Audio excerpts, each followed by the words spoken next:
ازيكم حبايبي، عاملين ايه؟ يا رب تكونوا بخير. النهارده هنعمل مع بعض العيش الفينو بطريقه سهله وبسيطه. بس قبل ما ندخل الفيديو حابه اطلب منكم انكم تعملوا لايك وشير واشتراك في القناه وتفعيلوا الجرس عشان يوصلك كل جديد. يلا نسمي الله وندخل الفيديو. في بوله هنزل ب4 كوبايات 100 دقيق ما يعادل نص كيلو، وهضيف عليها نص معلقه من الملح ومعلقه صغيره من البيكنج باودر، وهقلبهم تقليبه كده مع بعض. بعد كده هنزل بمعلقه كبيره من الخميره ومعلقتين كبار من السكر. نقلب المكونات الجافة الأول مع بعض.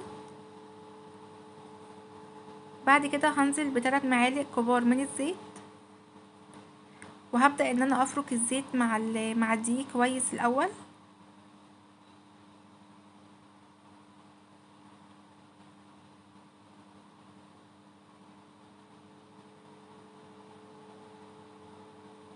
بعد كده هبدأ ان انا اضيف كوباية من الحليب الدافي، وهبدأ الم العجينة بايدي كده الاول.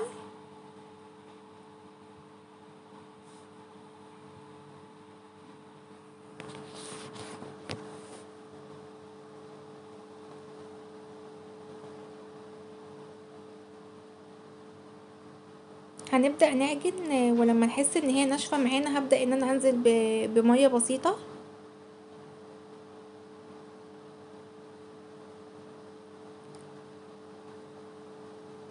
هنزل بربع كوباية من المية، وهبدأ ان انا اعجن بقى العجينة كويس قوي.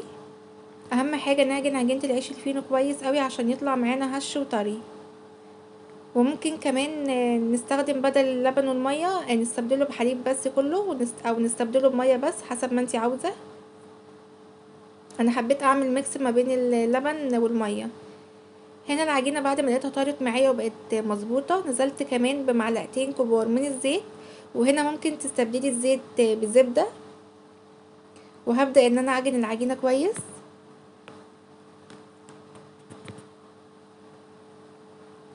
اهم حاجة نعجن العجينة كويس عشان يبقى معانا هش وطري. تمام كده، العجينة بقت ناعمة معايا ولينة. هجيب في بولة نظيفة، هحط بقى زيت وهغلف العجينة دي كلها بالزيت بالشكل دوت كده. وهلفها بالاسترتش وهركنها ساعة تخمر. هنا العجينة بقت جاهزة معايا وما شاء الله اللهم بارك، شايفينها عاملة ازاي. هبدأ ان انا اطلع العجينة قدامي على سطح العمل، وهبدأ ان انا اطلع منها الهواء.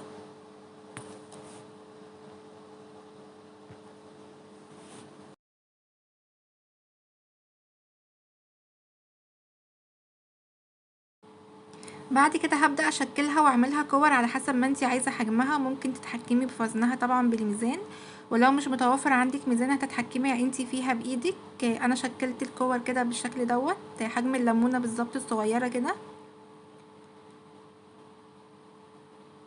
ده كان حجمها معايا.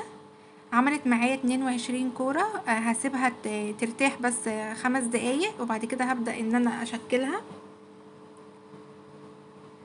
هبدأ ان انا اجيب اول كرة عملتها واحطها كده على الجنب الاملس يكون تحت، وهبدأ ان انا افرد العجينة كده بايدي او بالنشابة، وهعملها على شكل مستطيل، وهبدأ ان انا ابرمها بالشكل ده كده. وبعد كده هبدأ ان انا اقفل الاطراف على بعضها كويس عشان ما تتفتحش معايا اثناء التسوية. وطبعا هكون مجهزة صاج معايا دهناه بسيط كده من الزيت، واحط كده واحدة جنب اختها.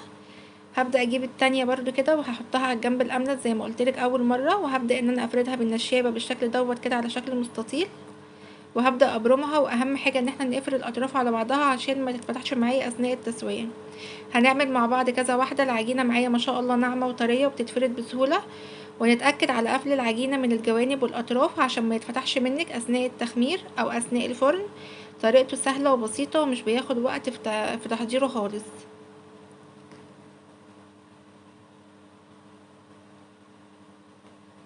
أهم حاجة نقفل الأطراف كده والجوانب.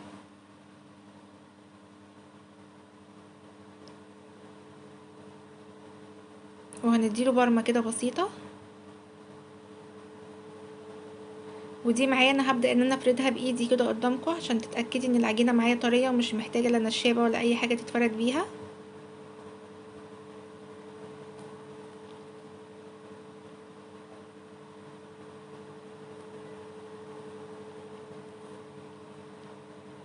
هنا خلصت الكمية اللي معايا كلها، هغطيها بكيس نايلون وفوطة وهسيبها تخمر ساعة. طبعا الجو اليومين دول مش حر قوي، هسيبها تخمر ساعة او ساعة الا ربع كده على حسب الجو عندك ايه. وهنا ما شاء الله بعد ما خمرت معايا هبدأ ان انا اعوص وشها بحليب بالشكل دوت كده.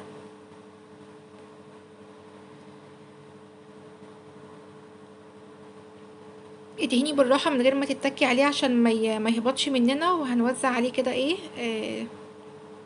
هبدأ ان انا اوزع عليه شوية من السمسم.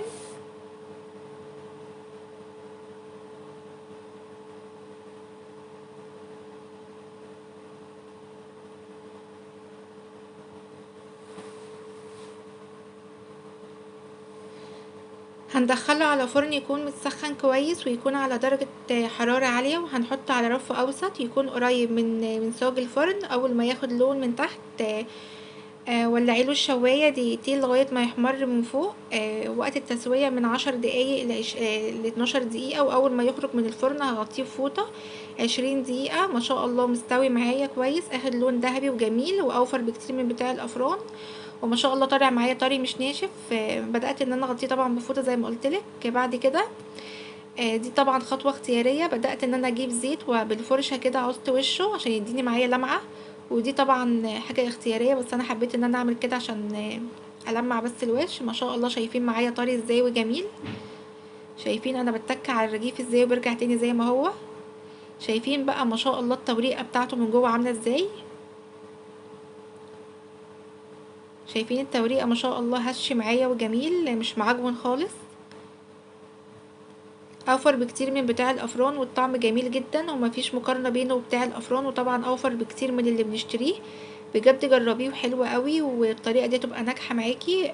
يا ريت تشوفيه وتجربيه وتقولي لي رأيك في الكومنتات. لو عجبك الفيديو لايك وشير.